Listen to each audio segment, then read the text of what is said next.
नमस्कार दोस्तों, आपका स्वागत है हमारे YouTube चैनल घोस्ट वर्ल्ड में। तो आइए आज की कहानी की ओर बढ़ते हैं। राहुल एक छोटे से गांव में रहने वाला सीधा साधा युवक था। उसका गांव एक घने जंगल के पास स्थित था और गांव तक पहुंचने के दो रास्ते थे। पहला रास्ता लंबा था लेकिन सुरक्षित और आम लोगों के लिए सुविधाजनक। दूसरा रास्ता गांव के पुराने कब्रिस्तान के बीच से होकर गुजरता था। यह रास्ता छोटा था लेकिन इसे रात के समय कोई नहीं अपनाता था। कब्रिस्तान के बारे में कई डरावनी कहानियां प्रचलित थी। गांव के बुजुर्ग कहते थे कि वहां रात के समय अजीब आवाजें आती है, परछाइयां नजर आती है और कुछ लोगों ने तो सफेद कपड़ों में हवा में तैरती आकृति को भी देखने का दावा किया था।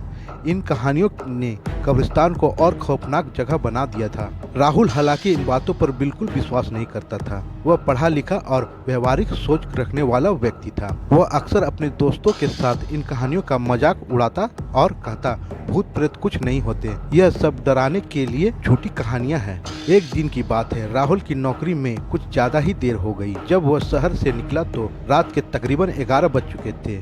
आसमान में चांद पूरा था लेकिन जंगल और पेड़ों की छाया ने रास्ते को अंधेरे से भर दिया था। घर पहुंचने की जल्दी में राहुल ने छोटे से रास्ते से जाने का फैसला किया। उसने सोचा, यह सिर्फ एक रास्ता है, भूत जैसी कोई चीज नहीं होती, लोग बेवजह इसे डरावना मानते हैं। राहुल ने अपने मन में कोई डर नहीं रखा और छोटे रास्ते की ओर बढ़ गया। जैसे ही उसने कब्रिस्तान का रास्ता पकड़ा, हल्की ठंडी हवा चलने लगी।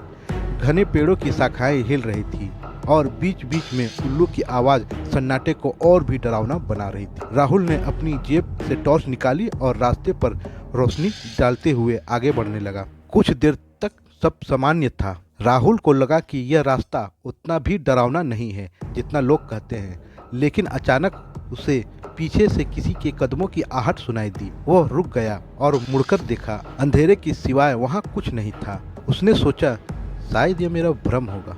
वह फिर से आगे बढ़ने लगा, लेकिन जब कदमों की आहट तेज होती जा रही थी, ऐसा लग रहा था कि जैसे कोई उसके पीछे चल रहा था। वह फिर से आगे बढ़ा, लेकिन अब कदमों की आवाज तेज होती जा रही थी। ऐसा लग रहा था कि जैसे कोई उसके पीछे पीछे चल रहा हो। राहुल का दिल तेजी से धड़कने लगा। उसने रुककर दोबारा पीछे देखा, लेकिन वहाँ कोई नहीं था। डर के बावजूद उसने खुद को समझाया, यह सब हवा और सन्नाटों की वजह से हो रहा है, मुझे घबराना नहीं चाहिए। राहुल ने अपनी गति तेज कर दी। अब वह जल्दी से जल्दी इस रास्ते को पार कर लेना चाहता था। तभी उसकी नज़र एक पुरानी कब्र के पास पड़ी। वहाँ सफेद कपड़ों में लिपटी एक आकृति खड़ी थी। आकृति स्थिर थी, लेकिन उसकी उपस्थिति इतनी डरावनी थी कि राहुल के पसीने छूटने लगे। उसकी सांसें तेज हो गई। राहुल ने सोचा कि यह उसकी आंखों का धोखा हो सकता है। उसने अपनी टॉर्च की रोशनी उस आकृति पर डाली। जैसे ही रोशनी उस पर पड़ी, वह आकृति हिलने लगी। उसकी लंबी बिखरी हुई बालें हवा में लहरा रही थी और वह धीरे धीरे राहुल की ओर बढ़ने लगी।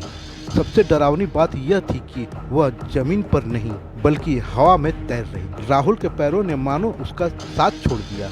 उसका पूरा शरीर कांपने लगा। उसने तुरंत पीछे हटने की कोशिश की, लेकिन उसका पैर एक पत्थर से टकराया और वह जमीन पर गिर पड़ा।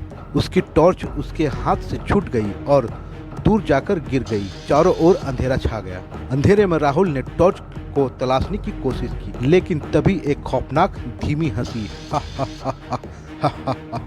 हवा में गूंजने लगी। वह हंसी इतनी डरावनी थी कि राहुल का दिल दहशत से भर गया। उसने किसी तरह टॉर्च को ढूंढकर उठाया और रोशनी उस दिशा में फेंकी जहां से हंसी आ रही थी। लेकिन जैसे ही रोशनी पड़ी, वह सफेद आकृति अचानक गायब हो गई। राहुल को अपने आंखों पर यकीन नहीं हुआ। वह बुरी तरह से घबरा गया था। उसे समझ में नहीं आ रहा था कि वह क्या करे।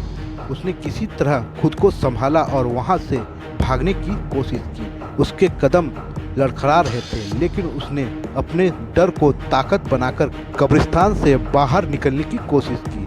भागते भागते राहुल ने महसूस किया कि वह रास्ता कभी खत्म ही नहीं हो रहा है। ऐसा लग रहा था जैसे वह किसी भूल भुलैया में फंस गया हो। अचानक उसके सामने एक पुराना पेड़ दिखाई दिया। पेड़ की एक शाखा पर एक सफेद कपड़े में लिपटी आकृति फिर से खड़ी थी।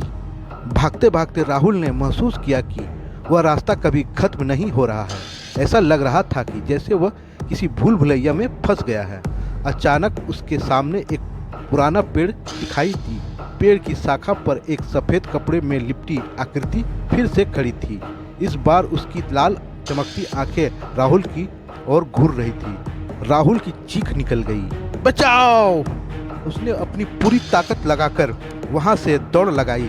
जैसे ही उसने कब्रिस्तान के आखिरी हिस्से को पार किया, वो घुटनों के बल गिर गया।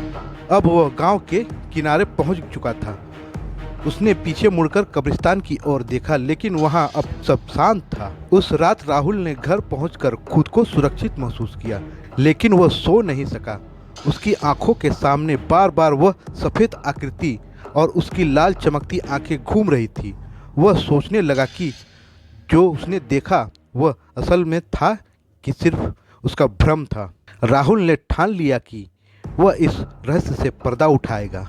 उसने फैसला किया कि वह इस कब्रिस्तान के बारे में और जानकारी जुटाएगा, लेकिन उसे पता नहीं था कि जो रहस्य वह खोलने जा रहा है वह उसे कहां तक ले जाएगी। अगर इस कहानी का दूसरा भाग आप लोगों को देखना हो तो कृपया कमेंट में हाँ लिखें और मेरे चैनल को लाइक और सब्सक्राइब कृपया करके ज़रूर करें।